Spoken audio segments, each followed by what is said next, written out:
Hello, my dear students. With you, Dr. Amal Atta, lecturer of pharmaceutical chemistry.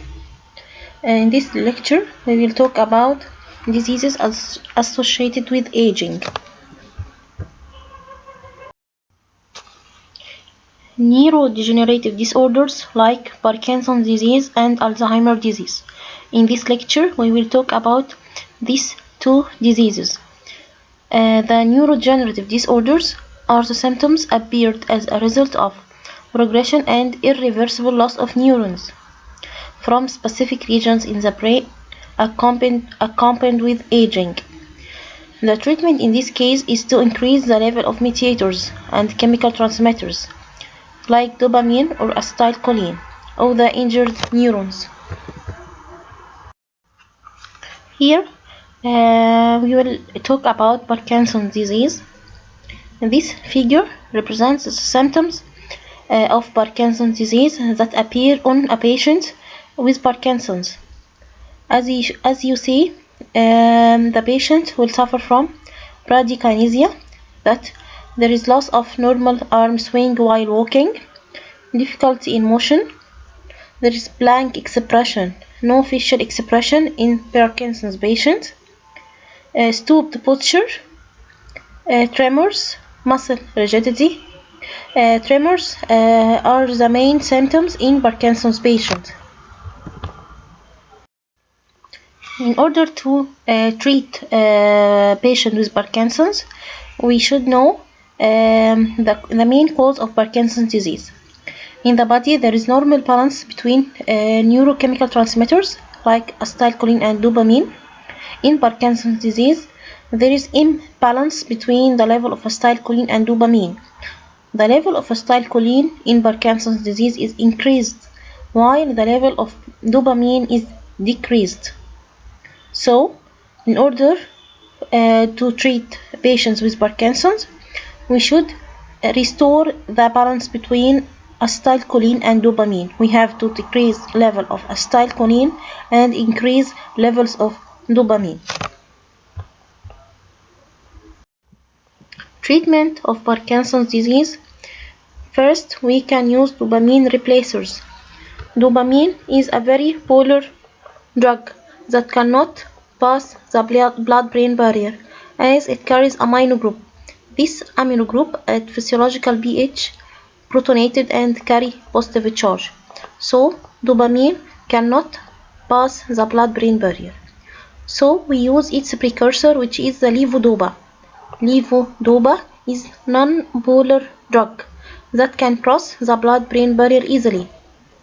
Levodopa is structurally similar to dopamine, except there is extra carboxyl group is introduced. Now, how levodopa, although it contains carboxyl and amino group, is non-polar? Because amino group at physiological pH can be protonated and carry positive charge, and carboxyl group can be ionized into carboxylate. So there is neutralization between these two charges. So levodopa is non-polar and can cross the blood-brain barrier. Levodopa now become similar to amino acid as contains carboxyl group and amino group. So it can enter the brain through L-amino acid transporter. L-amino acid transporter. Here's the equation. Levodopa by L-amino acid decarboxylase in the brain will make decarboxylation and convert it into dopamine in the brain and give its action in the brain.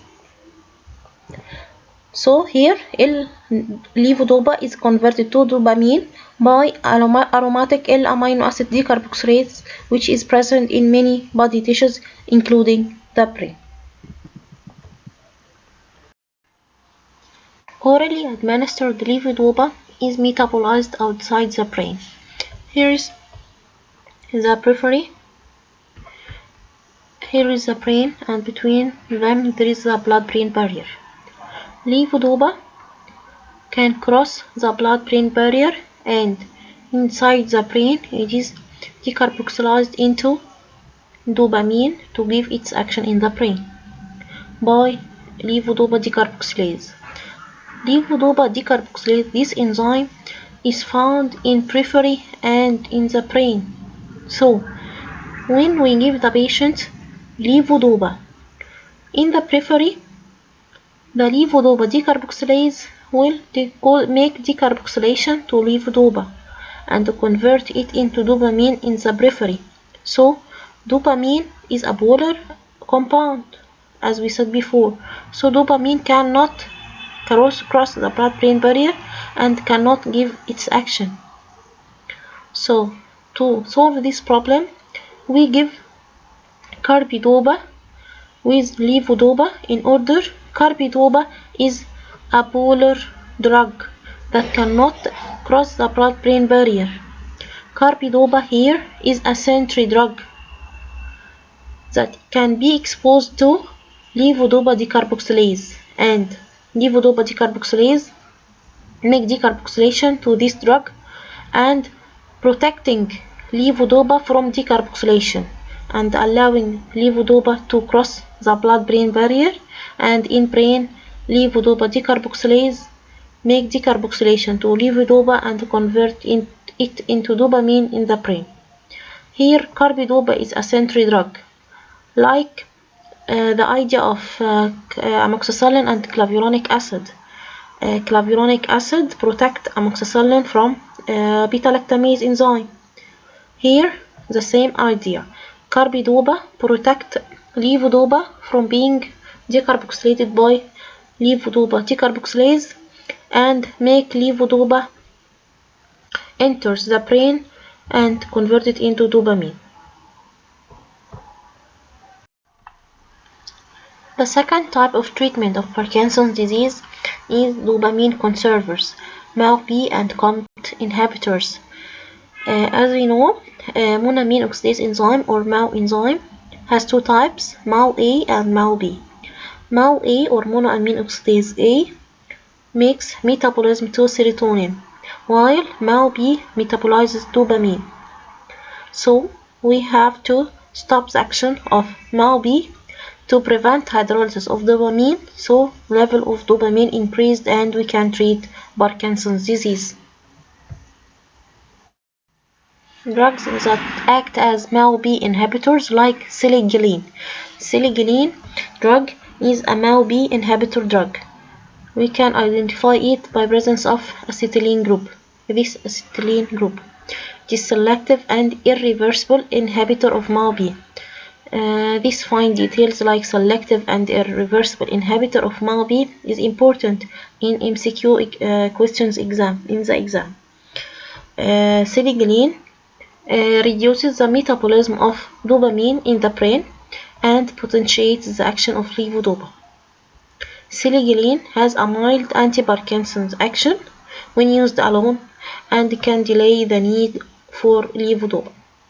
It also can be used in late disease as an adjunct to levodopa. We still in dopamine conservers. We have finished the MAO-B inhibitors. Now we will talk about COMT inhibitors or catechol-O-methyl transferase reversible inhibitors. We will take two drugs which are entacapone and tolcapone. Entacapone and tolcapone are COMT reversible inhibitors. Why they are COMT inhibitors? Because they contain the catechol ring. This ring is called catechol ring. The benzene ring with two OHs is called catechol ring. Both drugs contain catechol ring and they can act on COMT enzyme and inhibit its action and preventing metabolism of dopamine. So this leads to increasing in action of or in level of dopamine. Entacapone and tolcapone are lipophilic drugs. They inhibit catechol-O-methyl transferase and prevent the peripheral conversion of levodopa into 3-O-methyl-dopa, which is inactive. They increase the plasma half-life of levodopa and increase its action. Entacapone is metabolized to its glucuronide derivative in the liver. Tolcapone has longer half-life as it is more lipophilic than entacapone and can easily penetrate the blood-brain barrier, acting both in the CNS and in periphery. It is less toxic for the liver. This figure is important. Here, this part is the periphery and this is the brain, and between them the blood-brain barrier.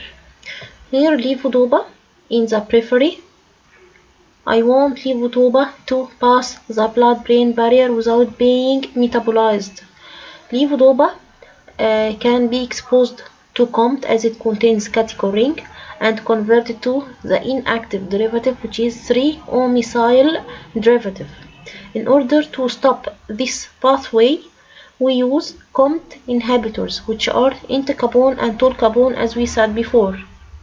Also, levodopa has carboxyl group that can be decarboxylated by levodopa decarboxylase and converted into dopamine.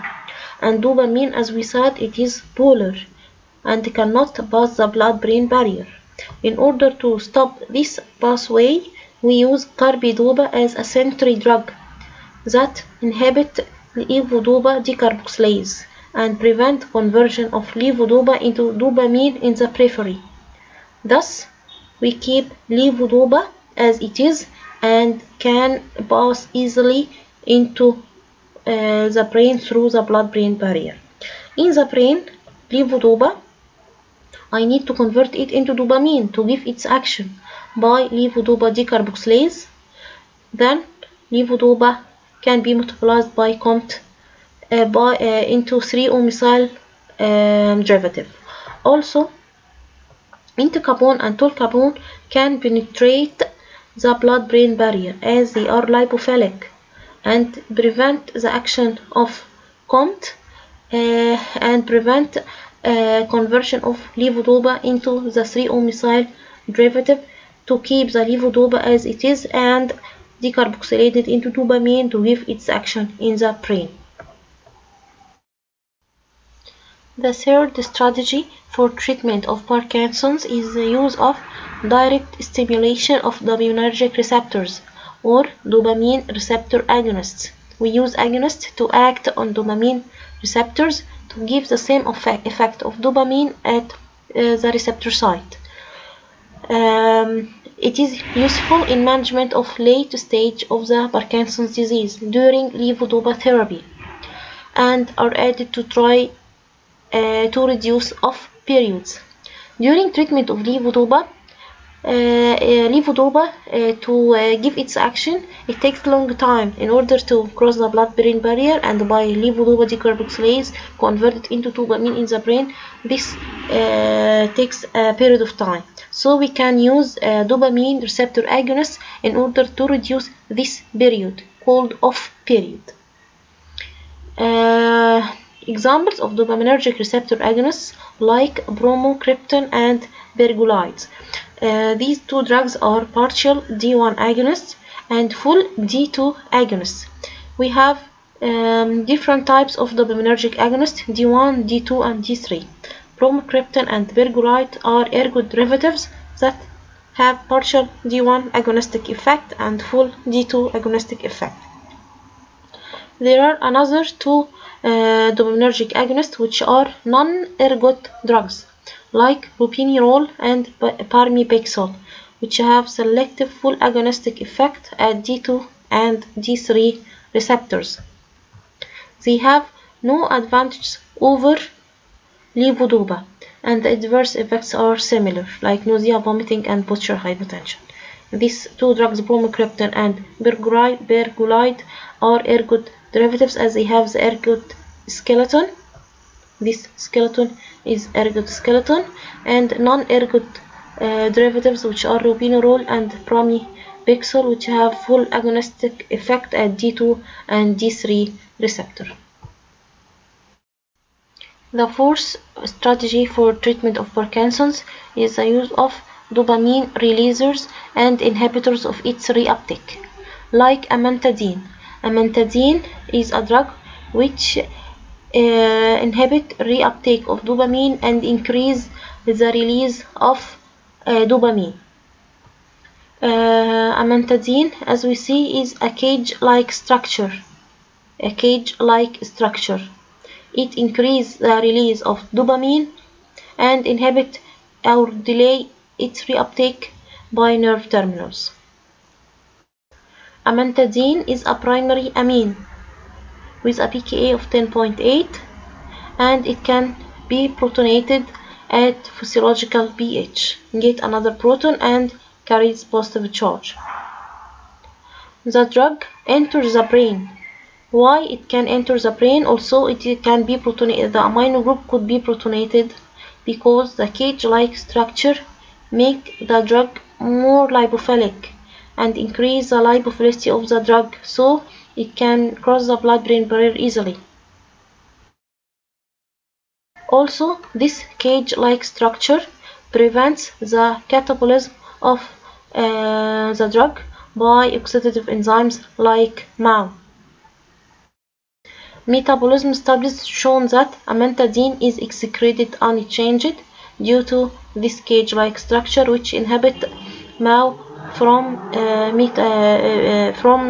catabolizing this drug. So, cage-like structure is important in increasing lipophilicity of the drug and prevent catabolism of amantadine by oxidative enzymes, and amantadine is excreted unchanged in the urine. Now we have finished how to increase the level of dopamine in the brain by 4 ways. The first way is use of dopamine replacers like levodopa. The second way is to use dopamine conservers, MAO-B inhibitor like silinguline, and COMT inhibitors like entacapone and tolcapone. The third way is the use of dopaminergic agonists. The fourth way is the use of amantadine, which increase the release of dopamine from nerve terminals and inhibit its reuptake. Now we will talk about anticholinergic drugs in order to decrease the level of acetylcholine in the brain. Acetylcholine has a structure here containing ammonium group, quaternary nitrogen group, and 2 carbon atoms and ester. This is the structure of acetylcholine. And now we will need to design drugs have the same structure features of acetylcholine to act on cholinergic receptors to block it, to inhibit acetylcholine from binding to its receptors like muscarinic and nicotinic receptor and inhibit its effect. So, the general structure of anticholinergic compounds should contain the same structure features of acetylcholine, which are the quaternary ammonium compound. This nitrogen could be tertiary and could be protonated and carrying positive charge, or quaternary nitrogen. The chain, alkyl chain, like the chain in acetylcholine, and carbon atom. This atom could be carbon, could be oxygen, or nitrogen. These groups could be aromatic or aliphatic groups. This group could be OH or O-methyl or proton. OH and O-methyl are more potent than proton. This is the general structure of anticholinergic compounds. Now we will study the anti-muscarinic drugs. These drugs bind to muscarinic receptor and preventing acetylcholine from binding into the muscarinic receptor and give its action. So, these drugs decrease the excitatory actions of cholinergic neurons by blocking the muscarinic receptors. Examples of these drugs like benzatropine, orphenadrine, and trihexyphenidyl. These drugs are anti-muscarinic drugs. They have the same structure features to acetylcholine as we said before. The nitrogen group, which is tertiary or quaternary. Here there is nitrogen group which is also tertiary, and here nitrogen which is also tertiary. The chain, the alkyl chain, like in the acetylcholine, this is the alkyl chain, this is the alkyl chain, and this is the alkyl chain. Here this atom is oxygen, is oxygen here, and in trihexyphenidyl is carbon. In trihexyphenidyl, there is aliphatic ring and aromatic ring with OH. In orphanadrine, the two rings are aromatic. In benzatropine, the two rings are also aromatic. These three drugs are structurally similar to acetylcholine and have anti-muscarinic effect. Here this slide shows the structure activity relationship of trihexyphenidyl.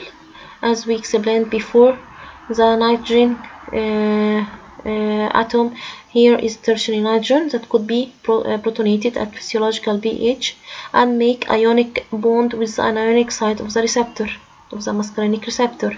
Here is the alkyl chain, and here this is the carbon atom, here is the aliphatic ring, and here is the aromatic ring, and the OH group that could make hydrogen bonding with the muscarinic receptors and increase binding with the receptor. Now we have finished the first neurodegenerative disease, which is the Parkinson's disease, and now we will talk about Alzheimer's disease. The second neurodegenerative disease is Alzheimer's disease. Alzheimer's disease is one of several disorders that cause gradual loss of brain cells. Alzheimer's disease is characterized by decrease in concentration of acetylcholine and increase in concentration of dopamine. The disease is characterized by progressive dementia, which is related to a decline in thinking skills. Also, from common symptoms of the Alzheimer's disease is gradual loss of the memory, problems with judgment, disorientation, difficulty in learning, and loss of cognitive functions. Treatments that could be used for treatment of Alzheimer's disease. We have four classes. The first class is the cholinesterase inhibitors or acetylcholinesterase inhibitors. Second class is N-methyl D-aspartate blockers or NAMDA blockers. Third class is the natural indole alkaloids. The fourth class or the fourth drug is pyretinol.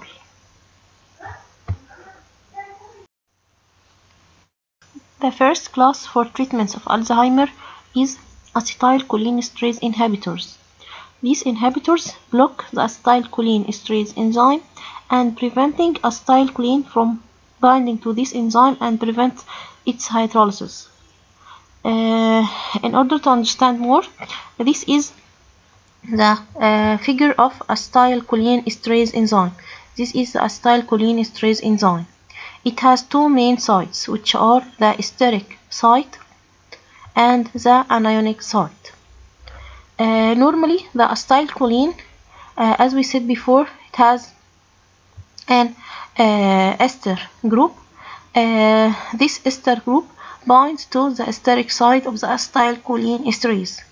Also, the acetylcholine has quaternary ammonium compound. This quaternary ammonium compound has nitrogen which carries a positive charge and can mix ionic interaction or electrostatic interaction with the anionic site of the acetylcholinesterase. When acetylcholine binds to this acetylcholinesterase enzyme, this leads to hydrolysis of acetylcholine into acetic acid and choline. So, the problem in Alzheimer's disease is that acetylcholine concentration is low, so we have to increase this concentration of acetylcholine by making acetylcholinesterase inhibitors. These inhibitors can bind to this enzyme and preventing acetylcholine from binding to acetylcholinesterase, so it prevents hydrolysis of acetylcholine and increase concentration of acetylcholine by preventing its hydrolysis. The first class of acetylcholinesterase inhibitors is the aminoacridine. The aminoacridine contains amino group on the 9 position. These 3 ring structures, fused ring structures, is called acridine. These 3 fused rings is called acridine, and on 9 positions there is an amino group. One example from aminoacridine is tacrine hydrochloride. Its nomenclature is 9 amino 1, 2, 3, 4 tetrahydro acridine. The nomenclature here is 1, 2, 3, 4. Then we make numbering from this carbon, complete numbering 5, 6, 7, 8, 9, 10. On 9 position there is an amino group, 9 amino acridine, or 9 amino 1, 2, 3, 4 tetrahydroacridine. It is a prototype first generation, non-competitive and non-selective reversible anticholine esterase. Take care from these fine details, and I can ask about these details in the exam. It is reversible anticholine esterase that can bind to acetylcholine esterase reversibly. These drugs used to increase the level of acetylcholine, as we said before, as it prevents hydrolysis of acetylcholine. This drug, from its side effects, it causes liver toxicity, and it is hepatotoxic drug. The second acetylcholinesterase inhibitors is the galantamine drug. Galantamine, this is a structure of galantamine. You can identify it easily by this group, which is benzazepine. This 7-ring structure is called azepine, and this fused ring is called benzazepine. This galantamine drug is FDA approved to treat mild to moderate Alzheimer's disease. It doesn't cure, but it may improve memory, awareness, and the ability to perform daily functions. Galantamine is a reversible competitive acetylcholinesterase inhibitor. It is not only a reversible competitive acetylcholinesterase inhibitor, but also can stimulate the nicotinic receptors to release more acetylcholine in the brain. Side effects of galantamine is nausea, vomiting, diarrhea, dizziness, drowsiness, loss of appetite, and weight loss. We're still talking about acetylcholinesterase inhibitors. We studied tacrine, which is an aminoacridine. Also, we studied the galantamine. Now we will study the donizebel. Donizebel is also reversible competitive acetylcholinesterase inhibitor. Donizebel, this is a structure of donizebel. You can identify it by presence of benzyl piperidine nucleus. Benzyl, this is called benzyl. The phenyl with CH2 is called benzyl piperidine. The 6-membered saturated structure containing nitrogen is called piperidine. So this pharmacophore is called benzyl piperidine.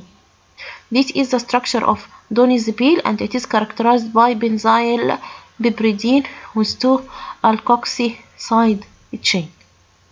It is reversible competitive acetylcholinesterase inhibitor. It is one of the most widely used drugs for mild and moderate and severe Alzheimer's disease. It doesn't cure Alzheimer's disease, but it improves memory, awareness, and the ability to function. Side effects of donizebel is nausea, vomiting, diarrhea, loss of appetite, dizziness, drowsiness, tremors. Contraindications: donizebel should be used with caution in people with cardiac diseases. Now we have finished the acetylcholinesterase inhibitors, and we studied the tacrine and galantamine, also the donizebel, which are acetylcholinesterase inhibitors. And now we will talk about the second class for treatment of Alzheimer's disease, which is the NAMDA blockers, or N-methyl D-aspartate antagonist or blockers. We will take one example, which is memantine. Memantine is N-methyl D-aspartate receptor antagonist. This nucleus is called atmantan. This is called atmantan, and we can make a nomenclature on it by 1, 2, 3, 4, 5, and so on. On 1 position there is an amino group. On 3 and 5 positions there are 2 methyl groups. So its nomenclature is 1 amino, 3, 5 dimethyl atmantan hydrochloride. The mechanism of action of memantine is NAMDA or N-methyl D-aspartate antagonist, which reduce certain types of brain activity by binding to NAMDA receptors and blocking the activity of the neurotransmitter glutamate. Glutamate is a neurotransmitter that helps in memory and learning, but if the level of glutamate is so high, so glutamate makes overstimulation to nerve cells and leading to killing them through excitotoxicity. So we can use NAMDA blockers in order to reduce the activity of this neurotransmitter glutamate. Now we have finished the acetylcholinesterase inhibitors and the N-methyl D-aspartate blockers, and now we will talk about the third class for treatment of Alzheimer's disease, which is the natural indole alkaloids like vinca and ERCOT alkaloids. We will talk about vinca alkaloids like vincamine. This is the structure of vincamine. This structure is the structure of vincamine. It is an vinca alkaloids, type of alkaloids. Mechanism of action of vincamine. It is powerful cerebral vasodilator, which cause vasodilation of blood vessels and increase the cerebral blood flow and improve energy production in the brain. Side effects of vincamine. It may cause stomach or GIT problems. Precautions. Vincamine has not been proved to be safe for pregnant women or children. The fourth drug for treatment of Alzheimer's disease is called pyretinol, or it is called pyridoxine disulfide. Pyridoxine disulfide. It incorporates two pyridine rings, and between them there is disulfide linkage. SS linkage or disulfide linkage. This is called pyridoxine disulfide or pyritioxine. Pyridioxine. It is analog of vitamin B6, which is pyridoxine hydrochloride. Pyretinol improves cerebral functions in patients with cerebral dysfunctions, enhance memory and coordinations, promotes glucose reuptake by the brain, and used in various cerebrovascular disorders. So we have finished now the Alzheimer's disease, and we have finished talking about Parkinson's disease. Now there are collective slide containing collective structures, containing all the structures in this lecture. Please study it well. This will help you to memorize the structures in the exam easily. Thank you.